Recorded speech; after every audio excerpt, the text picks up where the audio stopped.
Bayangkan sebuah warung gulai sederhana di Banyumas. Setiap hari selalu penuh, aromanya membuat orang rela antre sejak pagi, dan semua pelanggan sepakat, rasanya tidak ada tandingannya. Tapi tak ada yang tahu bahwa di balik ketenaran itu, pemiliknya menyimpan rahasia yang begitu kelam hingga akhirnya mengguncang seluruh kota. Semuanya berawal dari kedatangan seseorang dari masa lalu, seseorang yang seharusnya tidak pernah kembali. Dan dari konflik kecil yang tidak pernah dianggap serius, berubah menjadi tragedi yang tidak bisa lagi dihentikan. Inilah kisah tentang bagaimana ketakutan, tekanan, dan keputusan dalam sekejap waktu dapat mengubah dapur penuh rempah menjadi tempat terungkapnya fakta paling mengejutkan yang pernah terjadi di Banyumas. Di sebuah gang kecil di Banyumas, berdirilah sebuah warung sederhana dengan papan kayu bertuliskan Gulai Bu Ratri, asli Banyumas. Dari luar, warung itu tampak biasa saja, tidak ada dekorasi mencolok, tidak ada lampu-lampu cantik seperti kedai modern. Namun setiap hari, sejak matahari baru terbit hingga hampir tenggelam, kursi-kursinya tidak pernah benar-benar kosong. Ratri, seorang janda berusia 37 tahun, selalu menjadi orang pertama yang datang di pagi hari. Ia membuka pintu warung dengan langkah pelan, mengangkat tirai bambu, lalu memulai rutinitas yang sudah ia jalani bertahun-tahun. Tangan Ratri bergerak cekatan, meracik bumbu, memotong daging, mengulek bawang, dan mengaduk kuah gulai besar yang aromanya selalu menjadi panggilan bagi siapapun yang melintas. Warung itu bukan sekadar tempat makan. Bagi para pelanggan setia, warung Ratri adalah rumah kedua. Tempat mereka singgah sebelum berangkat kerja, tempat melepas lelah di siang hari, bahkan tempat berbagi cerita bersama teman dan tetangga. Ada yang datang sejak masa sekolah, ada yang datang sambil membawa anak, dan ada pula yang baru pertama kali mencicipi namun langsung jatuh cinta pada cita rasanya. Keahlian Ratri memang tidak main-main. Masakannya punya sentuhan rasa yang sulit dijelaskan. Pekat, lembut, dan kuat di rempah, namun tetap nyaman di lidah. Banyak yang heran bagaimana seorang wanita biasa bisa menciptakan rasa seperti itu. Tapi mereka tidak pernah bertanya lebih jauh. Mereka hanya menikmati setiap suapannya. Meski warungnya ramai, hidup Ratri sebenarnya jauh dari kisah yang tenang. Di balik senyum halus yang selalu ia tunjukkan pada pelanggan, tersimpan luka yang tidak pernah benar-benar sembuh. Bertahun-tahun ia hidup dalam bayang-bayang masa lalu bersama mantan suaminya, Dharma. Seorang pria yang dulu pernah ia cintai, namun berubah menjadi sumber ketakutan dalam hidupnya. Namun Ratri tidak pernah memperlihatkan sisi itu pada siapapun. Ia selalu tampil kuat, selalu ramah, selalu profesional. Ia tahu, warung ini adalah satu-satunya sumber harapannya. Satu-satunya jalan untuk tetap bertahan. Maka setiap hari ia bekerja tanpa henti, memastikan setiap pelanggan pulang dengan perut kenyang dan hati senang. Pada pagi tertentu, aroma gulai makin memenuhi udara. Asap yang mengepul dari panci besar itu seolah membawa kenangan tentang hidup yang ingin Ratri tinggalkan.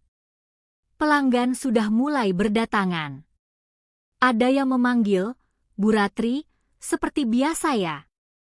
Ada pula yang bercanda, "Bu, gulainya bikin nagih terus." Ratri hanya tersenyum, menunduk sedikit sebagai tanda hormat, lalu menyendokkan kuah dengan tangan yang terlatih. Semua terlihat sempurna.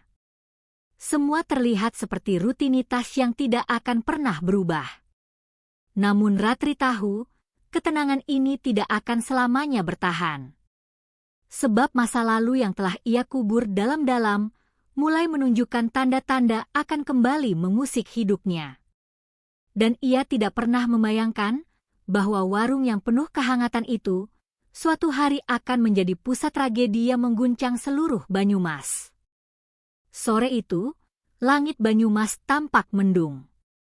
Warung Ratri mulai sepi, tinggal beberapa pelanggan yang sedang menghabiskan santapan terakhir mereka. Ratri sedang mengelap meja ketika tanpa ia sangka, pintu warung berderit pelan. Sosok seorang pria berdiri di ambang pintu, menatap lurus ke arahnya. Ratri membeku sejenak. Tubuh pria itu tampak lebih kurus daripada terakhir kali ia melihatnya. Wajahnya kusam, rambutnya tidak terurus, dan sorot matanya masih sama seperti dulu. Tajam, keras, dan penuh tuntutan. Itu adalah Dharma, mantan suaminya. "RAT, aku mau bicara," ucapnya tanpa sopan santun, seperti ia masih memiliki hak atas hidup wanita itu. Ratri menelan ludah. "Warung mau tutup, Mas. Kalau mau bicara, besok saja." Dharma melangkah masuk, tidak menggubris.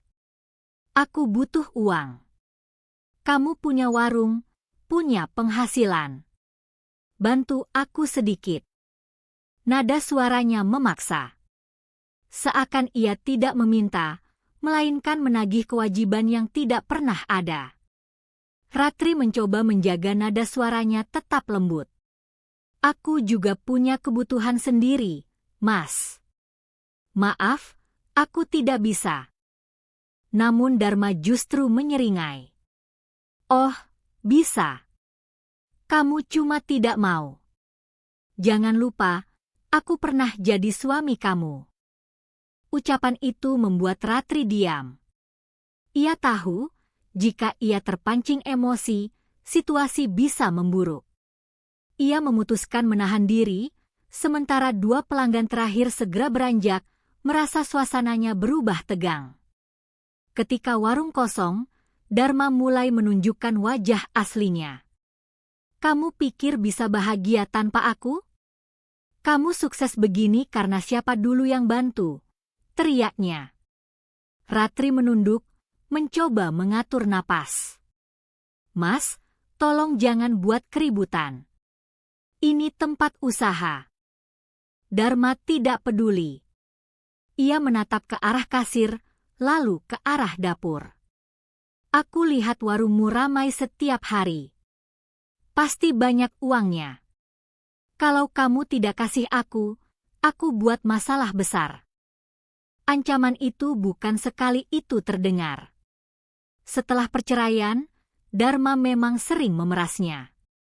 Namun sejak beberapa bulan terakhir, ia menghilang. Ratri mengira hidupnya akan tenang. Ia tidak pernah menyangka pria itu kembali, dan dengan keadaan lebih buruk dari sebelumnya. Hari itu, Dharma akhirnya pergi, tapi dengan ancaman baru. "Aku datang lagi besok. Kalau kamu tetap keras kepala, jangan salahkan aku." Ucapan itu menghantui Ratri sepanjang malam. Ia duduk di dapur, memandang panci-panci besar yang sudah ia bersihkan. Warung itu adalah seluruh hidupnya, mimpi yang ia bangun dari nol setelah keluar dari pernikahan yang buruk.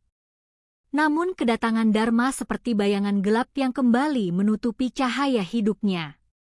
Keesokan harinya, ancaman itu terbukti. Dharma datang lagi. Hari berikutnya pun sama. Ia berdiri di depan warung ketika pelanggan masuk, menatap tajam, membuat orang-orang merasa tidak nyaman. Beberapa pelanggan bahkan mulai menghindar karena takut ada masalah. Ratri mulai kehilangan ketenangan. Ia merasa diawasi.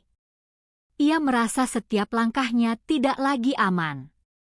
Dan ketika Dharma mulai memperingatkan bahwa ia akan mengungkap hal-hal memalukan yang sebenarnya tidak pernah ada, Ratri tahu bahwa konflik ini tidak sedang menuju ke arah yang baik. Ia tidak sadar bahwa badai besar sudah menunggu di depan. Malam itu hujan turun deras, menimpa atap warung Ratri dengan suara yang berulang-ulang seperti ketukan tak henti. Warung baru saja tutup. Kursi-kursi sudah ia balikan, meja sudah dibersihkan, dan panci besar terakhir tengah ia gosok di dapur. Hujan biasanya membawa ketenangan, Tetapi malam itu justru terasa seperti tanda buruk yang sulit dijelaskan. Ketika Ratri hendak meraih gayung air, suara keras terdengar dari pintu belakang. Seperti ada yang diseret atau ditendang. Ia mengangkat wajah, jantungnya langsung berdegup cepat. Dan sebelum ia sempat bergerak, pintu dapur itu didobrak dengan kasar. Dharma muncul di ambang pintu, basah kuyup, matanya merah, dan napasnya terengah. Bau alkohol menguar kuat dari tubuhnya. "Kamu pikir aku tidak bisa masuk?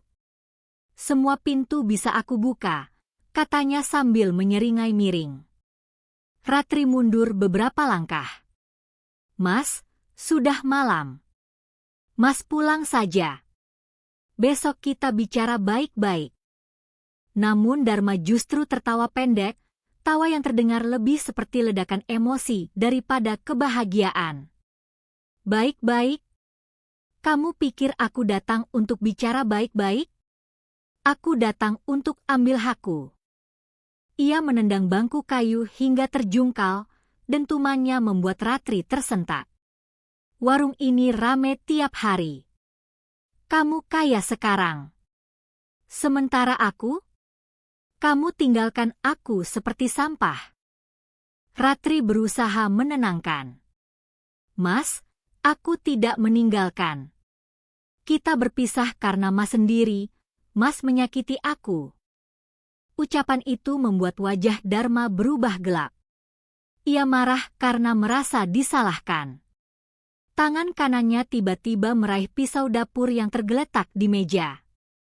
Sambil memegangnya, ia mendekat perlahan. "Jangan ngomong macam-macam. Kamu pikir kamu jadi siapa sekarang?"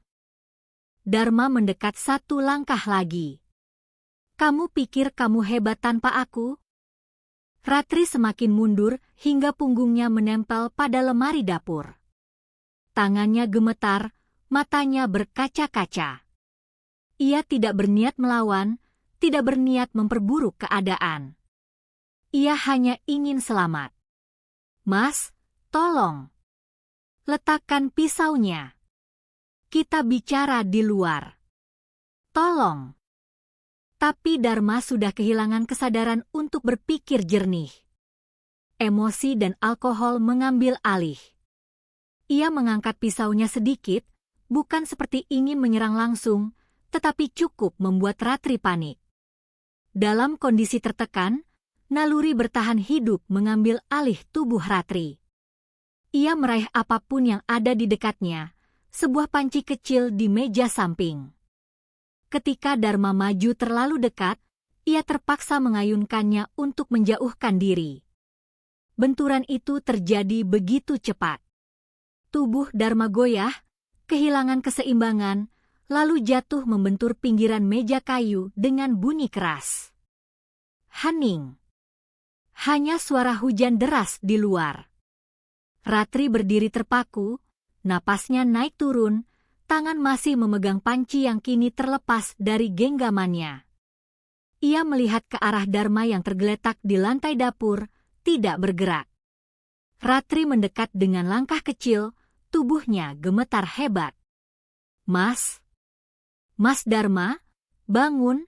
Suaranya bergetar, nyaris tak terdengar. Namun tidak ada jawaban. Tidak ada gerakan. Dalam sekejap, seluruh hidup Ratri runtuh. Ia bukan lagi pemilik warung sederhana yang dikenal ramah. Ia kini berdiri di atas keputusan yang tak pernah ia inginkan. Kejadian yang berlangsung dalam hitungan detik itu mengubah segalanya. Air matanya mengalir tanpa bisa ditahan. Ia jatuh berlutut, mencoba membangunkan Dharma, berharap itu hanya pingsan. Tapi seiring waktu berjalan, kepanikan berubah menjadi ketakutan yang menjerat seluruh tubuhnya. "Ya Allah, apa yang sudah aku lakukan?" Di tengah suara hujan yang menutupi segalanya, Ratri menyadari bahwa malam itu, hidupnya tidak akan pernah sama lagi. Ratri terduduk di lantai dapurnya, memandangi tubuh Dharma yang terbaring tanpa gerakan. Hujan masih turun deras di luar, tetapi di dalam ruang sempit itu, dunia terasa jauh lebih sunyi, sekaligus menyesakan. Nafas Ratri tersengal, dadanya naik turun tidak beraturan. Ia mencoba berpikir, namun pikirannya seperti tersesat dalam kabut tebal. Semua ini tidak mungkin terjadi, tidak mungkin, bisiknya sambil menggenggam rambutnya sendiri. Beberapa menit berlalu tanpa ia sadari. Tubuhnya menggigil, bukan hanya karena dingin, tetapi juga karena ketakutan yang mulai merayap dari kepala hingga kaki. Ia tahu jika ia melapor ke polisi, tidak ada seorang pun yang akan percaya bahwa semua ini terjadi karena ia mempertahankan diri. Rekam jejak Dharma sebagai orang yang kasar tidak tertulis dimanapun. Sebagian besar ketakutan dan penderitaan itu ia pendam sendiri selama bertahun-tahun. Dan bila ia dipenjara, siapa yang menjaga warungnya? Siapa yang ia miliki? Tidak ada. Hidupnya hanya warung ini, dapur ini, panci-panci ini. Semua yang ia bangun dari nol setelah berjuang keluar dari pernikahan yang penuh luka. Ratri berdiri perlahan, tubuhnya masih gemetar. Ia menyandarkan diri pada meja dapur dan menutup mata, berusaha bernapas lebih teratur. Namun pandangannya tiba-tiba tertuju pada panci-panci besar di rak, peralatan yang setiap hari ia gunakan untuk memasak gulai dalam jumlah banyak. Dan saat itulah, pikiran gelap itu muncul. Tidak, itu gila. Itu tidak mungkin. Ia menggeleng, mencoba menolak ide yang muncul secara spontan. Namun ketakutan lebih besar daripada kewarasan. Ia membayangkan polisi datang, membayangkan warga mencibir, membayangkan warungnya tutup selamanya. Pandangan itu membuat napasnya semakin sesak. Di antara rasa panik dan rasa putus asa yang saling bertabrakan, Ratri merasakan seperti tidak ada jalan lain. Masa depannya seakan berada di ujung tebing. Ia mendekati tubuh Dharma dengan langkah yang terhuyung. Aku tidak punya pilihan, suaranya patah. Ratri kemudian mengambil kain lebar dan menutup tubuh itu. Tangannya gemetar parah, tetapi ia terus bergerak, seakan seluruh tubuhnya digerakkan oleh ketakutan, bukan oleh pikiran sadar. Ia seret tubuh Dharma perlahan, memastikan pintu dapur terkunci rapat. Hujan malam itu menyamarkan semua suara, membuat suasana terasa semakin terisolasi. Ketika tubuh itu akhirnya berada dekat meja potong, Ratri menatap pisau besar yang biasa ia gunakan untuk memotong daging sapi. Tangannya terulur, namun ia ragu. Wajahnya memucat, air mata jatuh lagi dan lagi. Aku bukan orang jahat, aku hanya ingin hidupku tetap ada. Ucapan itu ia ulang pelan, seperti ingin meyakinkan dirinya sendiri bahwa keputusan ini bukan karena keinginan gelap, melainkan karena ketakutan yang menekan keras dari segala arah. Dan di tengah hujan yang tidak berhenti turun, Ratri mengambil keputusan yang mengubah seluruh hidupnya. Keputusan yang membuat jalan kembali tidak lagi ada. Keputusan yang kelak akan mengguncang seluruh Banyumas ketika akhirnya terbongkar. Pada malam itu, dapur kecil Ratri tidak lagi menjadi tempat memasak gulai penuh rempah. Dapur itu berubah menjadi saksi bisu dari keputusan yang tidak akan pernah bisa ia tarik kembali. Pagi itu, matahari Banyumas bersinar terang seakan dunia berjalan seperti biasa. Dari luar, warung gulai Ratri tampak tak berbeda dari hari-hari sebelumnya. Tirai bambu terangkat, aroma gulai perlahan memenuhi udara, dan suara wajan mulai memecah kesunyian pagi. Tidak ada seorang pun yang menyangka bahwa semalam, dapur kecil itu menjadi saksi dari tragedi yang tak terbayangkan. Ratri muncul dari dalam, wajah pucatnya tersamarkan oleh senyum tipis yang dipaksakan. Ia memakai kerudung rapi, merapikan apron, lalu mulai menata meja dan kursi seperti rutin setiap pagi. Tangannya bergerak otomatis, namun pikirannya terkurung dalam kekacauan yang ia sembunyikan sendiri. Di dalam hatinya, masih terbayang-bayang apa yang ia lakukan semalam. Setiap kali ia memandang panci besar di atas kompor, dadanya terasa menegang. Namun ia mencoba mengatur napas, berkata pada diri sendiri bahwa ia harus tetap bekerja. Warung ini satu-satunya yang ia punya. Jika ia berhenti, semuanya akan runtuh. Tak lama kemudian pelanggan pertama datang. Pagi, Bu Ratri. Aromanya sudah kecium dari ujung gang, ujar seorang bapak yang sudah puluhan tahun menjadi pelanggan setia. Ratri tersenyum kecil. Pagi, Pak. Seperti biasa ya. Ia menyendokkan gulai ke mangkuk dengan tangan yang hafal gerakan itu. Namun ketika kuah pekat itu jatuh ke dalam mangkuk, sekejap ia merasa jantungnya berhenti. Ada sensasi ngeri yang menyeruak dari balik kenangan semalam. Tetapi ia menekan rasa itu dalam-dalam. Tidak boleh ada yang mencurigai. Pelan-pelan, warung kembali penuh. Kursi terisi, meja tampak ramai. Suara senda gurau pelanggan terdengar seperti biasanya. Bu, gulainya makin mantap sekarang. Iya, Bu. Ada yang beda, tapi enak banget. Ucapan itu menusuk telinga Ratri. Ia tidak tahu harus merespons apa. Senyumannya terasa hampa, tetapi ia tidak boleh terlihat aneh. Ia hanya bisa mengangguk dan berkata, "Alhamdulillah kalau cocok." Namun di balik senyum itu, batinnya bergetar. Kata, "makin enak" yang diucapkan pelanggan membuatnya merasa semakin terpojok. Ia takut mereka melihat sesuatu yang tidak seharusnya terlihat. Takut ada aroma yang mencurigakan. Takut ada tanda-tanda yang membuat orang bertanya-tanya. Setiap kali suara mangkuk beradu dengan sendok, jantung Ratri seolah ikut bergetar. Setiap pelanggan yang meminta tambahan kuah membuat perutnya mual. Namun ia menutupi semuanya dengan sikap profesional seperti biasanya. Siang hari, ketika warung berada di puncak keramaian, tiba-tiba salah satu pelanggan, seorang pemuda, mengamati mangkuknya dengan alis berkerut. "Bu," katanya, "ini kok rasanya agak lain ya? Bukan tidak enak, cuma kayak lebih kuat." Kalimat itu membuat tangan Ratri terhenti sesaat. Ia menarik napas, lalu menjawab halus, "Oh mungkin karena komposisi bumbunya saya tambah sedikit, biar lebih mantap." Pemuda itu mengangguk dan kembali makan tanpa curiga. Tetapi bagi Ratri, setiap suap yang masuk ke mulut pelanggan seperti pukulan ke dadanya sendiri.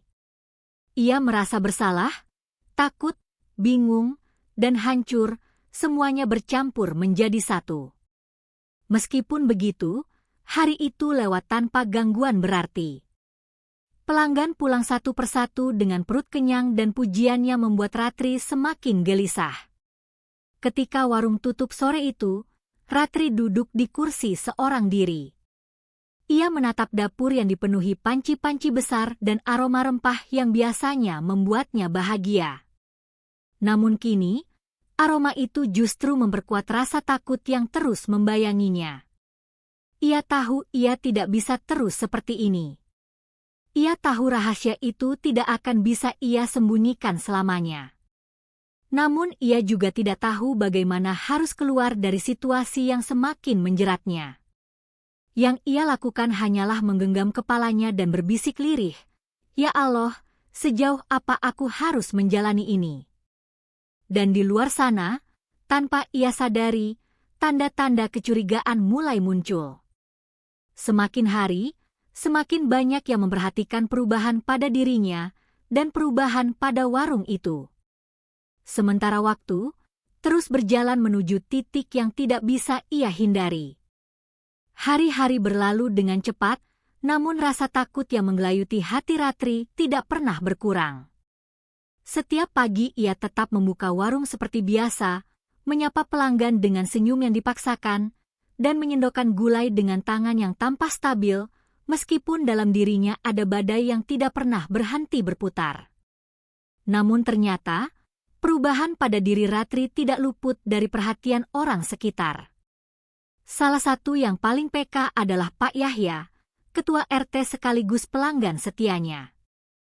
Pria paruh baya itu biasanya mengenal Ratri sebagai wanita yang tenang, ramah, dan selalu ceria ketika melayani orang. Tetapi belakangan ia melihat sesuatu yang berbeda. Ia memperhatikan bagaimana tangan Ratri kadang gemetar saat menyendok kuah. Bagaimana ia sering melamun ketika warung sedang sepi. Bahkan cara bicara Ratri yang biasanya lembut dan stabil kini kerap terdengar terbata. Suatu pagi, Pak Yahya duduk di bangku dekat dapur sambil menikmati sarapan. Ia mengamati Ratri yang sibuk menata piring. "Bu Ratri," katanya pelan, "kamu sehat? Dari kemarin saya lihat kamu pucat sekali." Ratri tersentak kecil, lalu tersenyum tipis. "Tidak apa-apa, Pak. Mungkin kecapean saja. Kalau butuh apa-apa, bilang ke saya ya." "Jangan dipendam sendiri," ujar Pak Yahya sambil menatapnya penuh perhatian. Ratri hanya mengangguk, meski dalam hatinya justru makin panik. Ia takut terlalu banyak perhatian akan membuat semua yang ia sembunyikan terkuak. Di sisi lain, beberapa pelanggan mulai memperhatikan hal-hal kecil yang sebelumnya tidak pernah mereka pikirkan. Seperti aroma kuah yang terasa lebih tajam, warna bumbu yang sedikit berubah, bahkan tekstur daging yang kadang berbeda dari biasanya. Tidak ada yang langsung menuduh, tetapi gumaman kecil mulai terdengar. "Gulai Bu Ratri sekarang rasanya agak tak sama ya?" "Iya, tapi masih enak sih. Cuma, kayak ada yang beda." Ucapan-ucapan seperti itu membuat Ratri semakin ketakutan.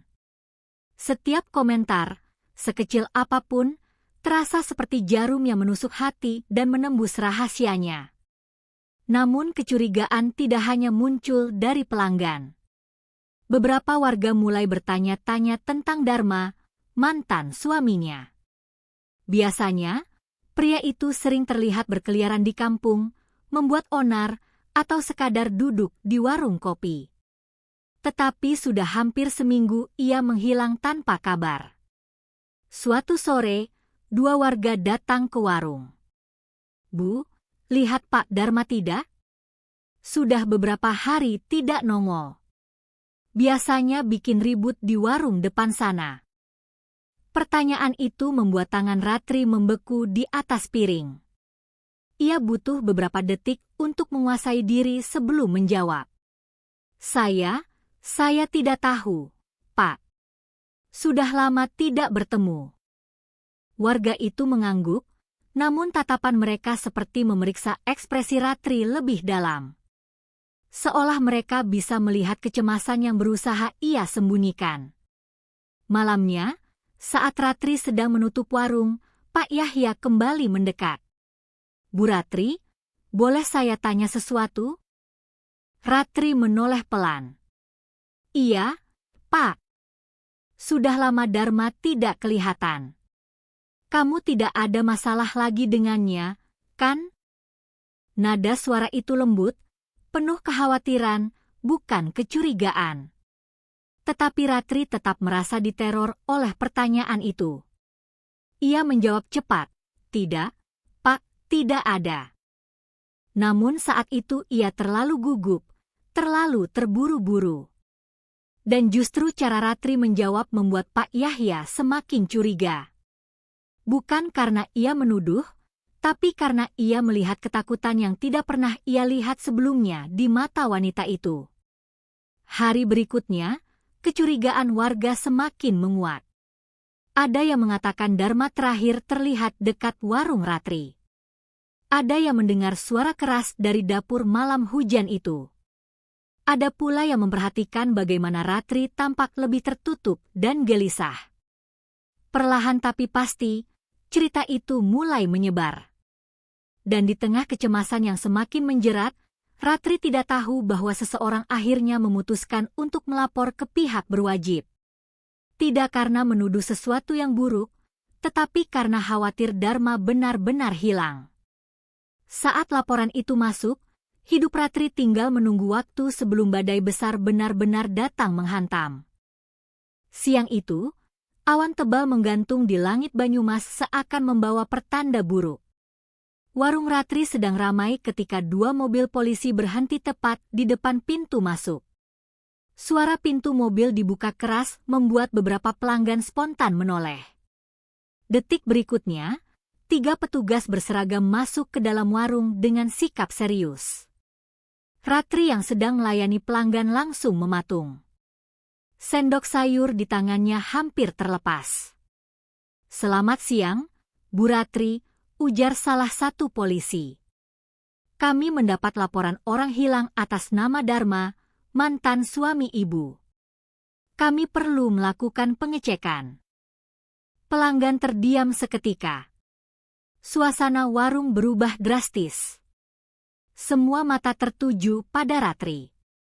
Wajahnya memucat. Napasnya tercekat. Ia mencoba tersenyum, tapi yang keluar hanyalah getaran kecil di bibirnya. "Oh, iya, Pak. Tapi, saya tidak tahu apa-apa. Silakan kalau mau tanya warga lain." Namun polisi tidak berhenti di situ. "Kami juga mendapat beberapa laporan dari warga bahwa Pak Dharma terakhir terlihat mendekati warung ini. Jadi kami perlu memeriksa area belakang, termasuk dapur." Ucapan itu membuat seluruh tubuh Ratri melemah. Sendok sayur jatuh ke lantai, menimbulkan suara yang membuat suasana makin hening. Pelanggan mulai saling pandang, mencoba menebak ada apa sebenarnya. Salah satu polisi berjalan menuju area dapur. Ratri spontan mencoba menghalangi, meski suaranya bergetar hebat. "Pak, dapur sedang kotor, saya belum bersihkan. Jangan masuk dulu." Justru kalimat itu membuat petugas semakin curiga. "Bu, mohon minggir. Kami hanya menjalankan tugas," kata polisi dengan tegas. Ratri mundur perlahan. Lututnya gemetar. Pandangannya kabur karena air mata yang mulai naik ke pelupuk mata. Ia tahu, detik itu, semua yang ia sembunyikan selama ini akan runtuh. Ketika pintu dapur dibuka, aroma rempah gulai langsung menyergap. Panci-panci besar berjejer seperti biasa. Kompor masih menyala kecil, memanaskan kuah pekat berwarna kecoklatan. Dari luar, tidak ada yang tampak aneh. Namun salah satu polisi yang lebih berpengalaman memeriksa setiap sudut dengan detail. Ia membuka tudung panci pertama. Hanya kuah biasa. Lalu panci kedua. Masih aman. Hingga ia membuka panci ketiga. Sejenak, petugas itu menegang. Wajahnya berubah. Tidak ada kata yang keluar, tapi tatapannya langsung mengirim sinyal kepada 2 polisi lain. Mereka mendekat, dan ketika melihat apa yang ada di dalamnya, ekspresi mereka sama-sama terkejut. Ada sesuatu yang tidak seharusnya berada di sana. Salah satu petugas menutup panci itu perlahan sambil menarik napas dalam. "Bu Ratri, kami butuh Ibu ikut dengan kami ke kantor." Ratri tidak lagi kuat berdiri. Ia jatuh berlutut di lantai dapur, tangannya menutup wajah. Isak tangisnya pecah, menggema di ruang sempit yang dulu menjadi tempat ia mencari nafkah dengan tulus. Aku takut, aku tidak sengaja, aku cuma ingin bertahan." Suaranya patah dan bergetar. Pelanggan yang masih berada di luar dapur mulai panik. Beberapa mencoba melihat, namun polisi melarang mereka masuk. Desas-desus cepat menyebar. Ada yang mengira kecelakaan, ada yang menduga perkelahian, tapi tidak ada yang benar-benar tahu apa yang terjadi.